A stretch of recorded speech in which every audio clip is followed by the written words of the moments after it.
If you called the fire department and they said, "We've been on too many calls today, we aren't coming," you'd be outraged.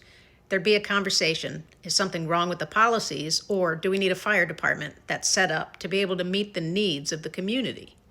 Why do we accept it when animal shelters do the same thing? Municipal animal shelters are a public service. They're funded by your taxes. When they close to intake, they're not being innovative or humane, they're being derelict. And that's not an opinion, it's a failure to perform the job the community's paying for. They are the public safety net for the community, in spite of current big names trying to make it otherwise. But here's where it gets more complicated and more honest. The shelter and the community are in a relationship, and both sides have to hold up their end. Communities have a responsibility to their animals. Spay and neuter your pets. Don't breed casually. Raise your dogs with their needs in mind. Report neighbors running backyard breeding operations. Even if you have no ordinance against breeding, there often is a case to be made for cruelty. These aren't suggestions, they're the other half of the contract.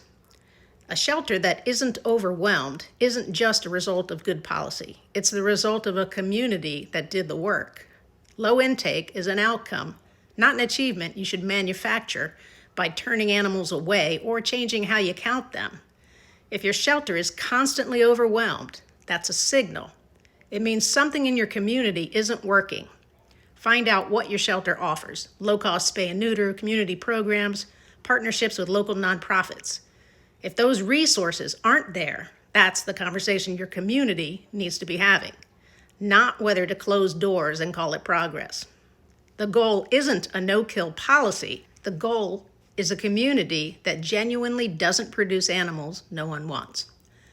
Look at your community's behavior. Look at what exists to meet it. If there's a gap, something has to change.